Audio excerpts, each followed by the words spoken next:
So I'm going to tell my story slightly differently. I wanted to thank Nabil and the team for inviting me here. It's actually a great honor to be speaking to all of you. So when I was asked to come and speak, I was looking back at all the failures I've had, and I've had a lot of failures. And when I was doing that, I sort of realized that I don't consider them complete failures. So thinking about it, what I did was, the failure and success, I sort of see more as a yin and yang. They're both definitely opposites, but there's a certain kind of duality. One cannot exist really without the other. And when you have failure, there's a little bit of success, and when you have success, there's a little bit of failure. At least that's my understanding from the series of failures that I've had. So let's start with a little bit about me. I was born and brought up in Hyderabad. I went to Vidyaranya for my high school. I went to BITS, Dubai for my computer science undergrad, post which I went to Cornell for computer science. Now, after Cornell, I moved to Silicon Valley to join Oracle as an engineer. That's the story that I'm going to tell you from here on is from that point in 2008 to today. So let's start with my first failure. The failure number one was Oracle. I hope there are no Oracle employees here, but in Silicon Valley, if you join Oracle, that's considered a failure. It basically means you didn't get a job anywhere else. So the first step in my career was getting a job at a company that was sort of everyone's last resort. And it really was. Like about 3 months down, I was just so bored. The job had no challenges. I was literally every month that I spent there, it felt like I was getting dumber. I didn't know what to do with myself. But on the flip side, what came out of Oracle was actually pretty invaluable. I had a lot of time at hand. I could spend about 3 to 4 days a week doing things that I wanted, just not work related. I had a lot of money to experiment because it was a high paying job. And I met Nihar, who's sitting there. Now, Nihar was also at Oracle, also equally bored and waiting to do things. And we met at Oracle, and I think that combined together set us on a journey of the startups that we did from there on. Okay, so failure number two, Soundbox. Somewhere about the end of 2008, 2009, Nihar's roommate Mayank and I were sitting at home. We were all from Oracle, so we were all equally bored. And we were like, okay, we got to do something. And this is when iOS was just about picking up. And it was still early on, but it was picking up. So we decided, let's go build some apps. So we sat at home, we did some tinkering around, we made a couple of iPhone games. And the next thing we did was build Soundbox. The idea behind Soundbox was that you could create a library of music from all the free music sources in the world. So it could be YouTube, XFM, it doesn't matter what it is, but you could actually add songs to your playlist, combine different songs from different sources, and just like create a library of free music. And it was pretty awesome. Like, Apple doesn't allow this innately in their framework, so we did some really cool engineering hacks to make this happen. I actually don't think there's even an app today that does what we did. And the product really took off. Like, people in China loved it because there was no Pandora, there was no Spotify in Asia. So they really loved the product. We had like over 100,000 people. We had raving reviews on the iTunes App Store. And we had people, like random Chinese people, write blog posts about us, recommend us to friends, etc., etc. So things are going really well. And the potential for this to become big was definitely there. And then the company failed. Why? I think it was primarily team, and team. I think about 70% of startups fail because of co-founder conflicts. And we were a classic example of that. Now, when 3 friends or a bunch of friends says, let's go make something cool, we're gonna go do something awesome, it's really great to start off, start building the product. But a few months down, all the problems start to begin. The way we had started the team, there was really no accountability. There was no distributed responsibility. Confrontation was hard to do between the team, and things were just like falling apart. For example, about like a year down Soundbox, I got tired of the team and the product, and I was just like, dude, I'm not going to work on this anymore. So for 3 months, or actually maybe more, I just stopped working on it. And no one asked me why. And that was a problem. Like if someone in your team stops working for 3 months or more, the revenues are still coming in and it's getting split equally 3 ways. But no one asked me why.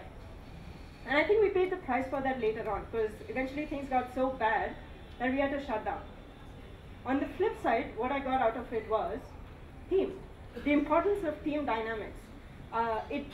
Good ideas can get your company off the ground, but with good teams and great co-founder teams, you can have great vision together, you can build culture, and I think culture and vision are the things that actually make a company thrive over the long run. And I think this is a lesson that will probably stick by me forever, because the team part that we learned out of Soundbox is definitely really hardcore. Like it was so classic an example of startups failing that we learned everything about team dynamics from that one fail. Next. So actually, before I go to Shout, so about the end of Soundbox, Nihar and I decided we were going to take a break from building products. We went out, we made a few short films. We spent about 2 years making a feature film, and that was really cool. Like we had a team of like 80 people under us, and we were shooting across the city, and it was a lot of fun. But 4 years had passed, and we were still at Oracle. And at this time, it was just getting very annoying. Like we were just getting very frustrated with the job. We didn't want to shift jobs because of the time and the money that Oracle gave to let us do these other things, but we didn't really want to do the job at all. That's when Karan, my cousin, actually moved from Cornell to the Bay Area as well. And when the 3 of us were sitting at home and we were like, okay, what do we do? Like we were just playing around with stuff. That Nihar had a need that he had. Like he wanted to play tennis with people around. Like he wanted to find people to play tennis with. But it was just getting really hard for him to do that. That's when we started Shout. So Shout basically came out of a need to find people to help you.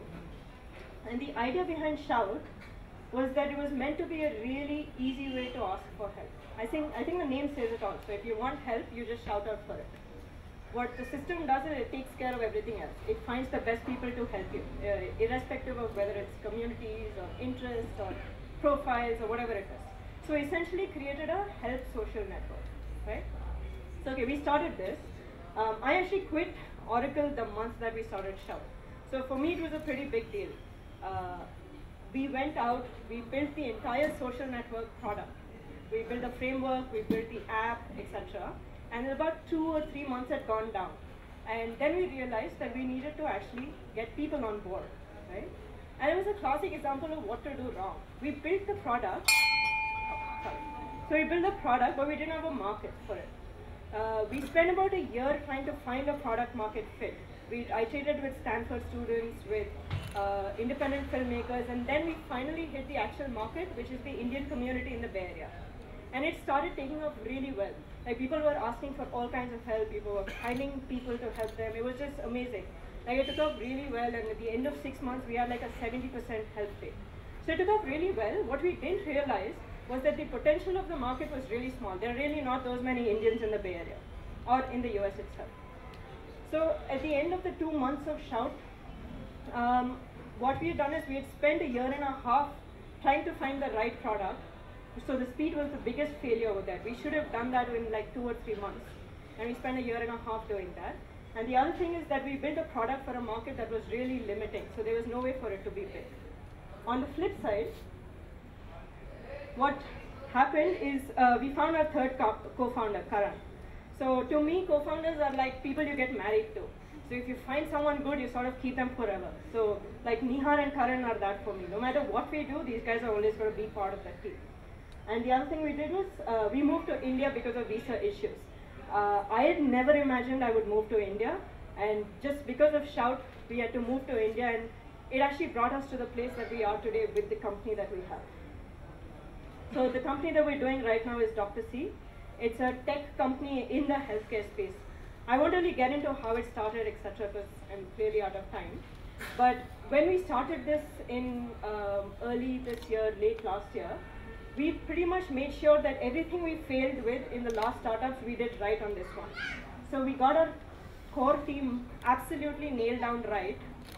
We have our product and market fit perfect.